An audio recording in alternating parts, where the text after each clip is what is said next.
There is no period in human history in which the ordinary man, had as great an improvement in his lot in life as in the 19th century in the United States when the government was of trivial importance. Then what accounted for the movements, the very strong and positive movements to bring about governmental action? What accounted for those movements, those were fundamentally intellectual movements. They originated primarily in Britain and elsewhere.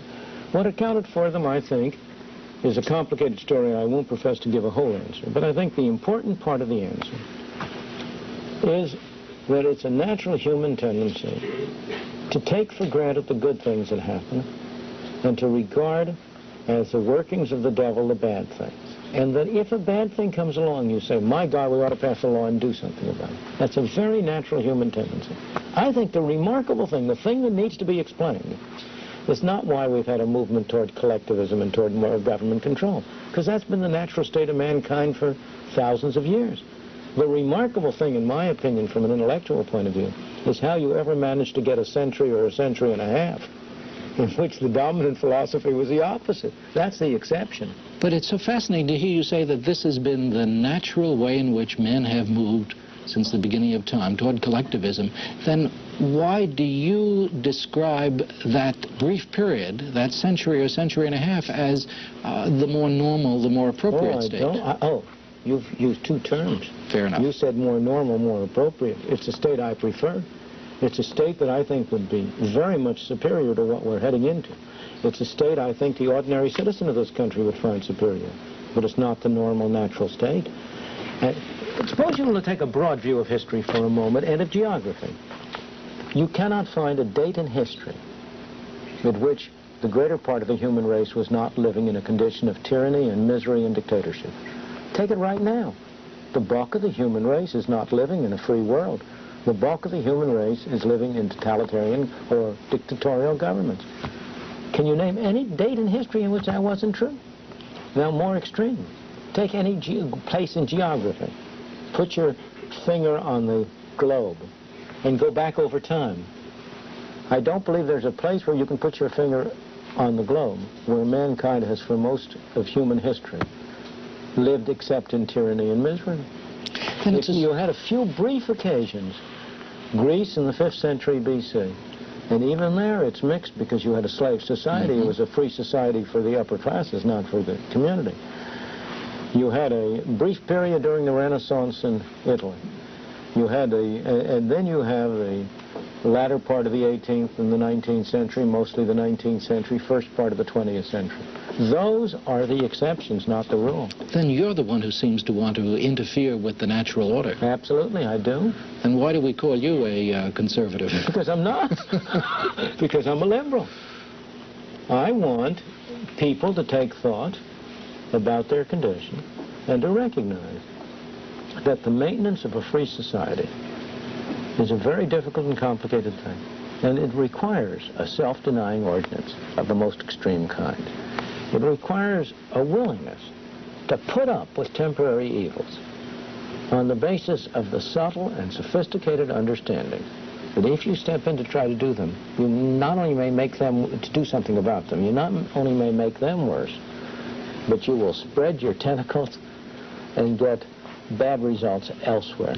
You know, another answer to your question as to why you seem to have the drift to collectivism is along these lines. The argument for collectivism, for government doing something, is simple. Anybody can understand it. If there's something wrong, pass a law. If somebody is in trouble, get Mr. X to help him out. The argument for voluntary cooperation for a free market is not nearly so simple. It says, you know, if you allow people to cooperate voluntarily and don't interfere with them, indirectly through the operation of the market, they will improve matters more than you can improve it directly by appointing somebody. That's a subtle argument, and it's hard for people to understand. And moreover, people think that when you argue that way, you're arguing for selfishness, for greed. That's utter nonsense. The people who are in positions of power in a political hierarchy are also selfish and greedy. Mankind is selfish and greedy. And one of the interesting features about the 19th century that we were talking about I wonder if you realize that there is no century in human history in which charitable and eleemosynary activity has been as widespread and on as large a scale as it was in the 19th century. The charge used to be made that there were so many people trying to buy their way out of hell. Well... or into heaven. It's not too bad to have a... Can you think of more innocent ways in which people can be employed? Yes, but it interests me that you just said mankind is selfish and greedy, and that has always been the battle cry of those who have said, therefore, we must impose controls upon them. Therefore, we have to put power in the hands of other selfish and greedy men. Now, I want to apologize for what I said. The great bulk of mankind. There are always conspicuous exceptions, not everybody. And also, for each person, there's an exception. People are selfish and greedy in one aspect of their activity. They are unselfish and generous in another. No, I understand that. But I don't mean to be making a... I understand, but again, that is the philosophic basis of the argument that government must step in. But it's a false argument, because it assumes somehow that government is a way in which you put unselfish and ungreedy men in charge of selfish and greedy men. But government is an institution whereby the people who have the greatest drive to get power over their fellow men get in a position of controlling them.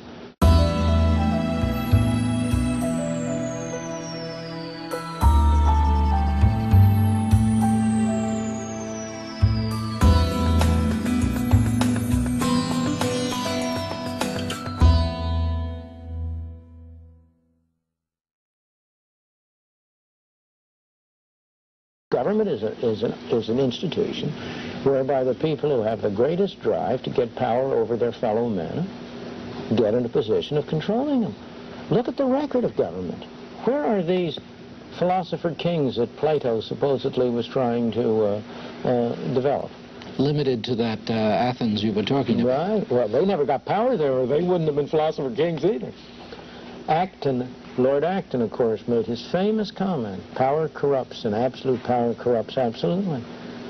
So that I do not believe that that argument will, that base will sustain the conclusion. Well, isn't there a major question, though, related to those who say that Lord Acton really was saying that power tends to corrupt, and I suppose that absolute power tends to corrupt absolutely, yes, and that it's too simple to say that power corrupts, and that there's a trade-off here and a balancing, which leads me to ask you, literally, in these last few minutes, where are we going in your estimation? Quite honestly, quite directly. Sure. There is a balance, you're quite right. I am not in favor of eliminating government entirely. I think government is growing all out of proportion to its scope. Where are we going? I believe that depends on us, that that's not in the cards. It's not. We are masters of our own destiny. But if you take the road we have been on, we are heading toward a destruction of our free society and toward a totalitarian society. We are unfortunately headed down the route which Chile has already taken essentially to its end, which Britain has taken much farther than we are. Now, I hope we still have time to avoid it, but we will not avoid it unless the people of this country recognize the danger and take very difficult and important steps to set a limit on the extent to which they are going to permit government to interfere with their lives. If you thought that we were not going to avoid it, that we were going to continue down present paths, the path to serfdom, perhaps, would you then try to develop some different kind of philosophy, some different kind of approach that might enable us to make the jump from the freedom that you embrace and the near serfdom that seems likely in the future? I don't believe so, because I think if you go down that road, I don't believe there is any philosophy which will enable you to avoid it. My own reaction is very different. It is to say we don't have to go down that road. I may think I really do think, that the chance is a good deal less than 50% that we'll be able to avoid it. We may well be fighting a losing battle. But if it's the right battle, if it's the only alternative to serfdom, then we ought to fight it and try to convert that 15, 25, 30% chance, whatever it is, into a certainty. There are some sources of support on our side, fortunately. Give me the name of two, please. I will be glad to. Number one is the extraordinary ability and ingenuity of the American people in finding ways to get around laws. That's a major source of strength for freedom. And number two is the inefficiency of government. People go around complaining about waste in government. I am always reminded of a wonderful saying of an old teacher of mine. He was a teacher of statistics, and he made this statement about statistics, in which he said, pedagogical ability is a vice rather than a virtue if it is devoted to teaching error. Well, I say thank God for government waste. If government is doing bad things, it's only the waste that prevents the harm from being greater. And the waste of government has two very important elements. Number one, if government were now spending the amount it spends, which is 40% of our income, governments, federal, state, and local in the United States, have total spending, which equals 40% of total national income. If they were spending that efficiently, we'd be slaves now. And in the second place, the waste is so obvious that it arouses a counter-movement on the population at large. People are disillusioned with government, and it increases the chance that they will recognize where this road is taking them and get off that train before it goes all the way.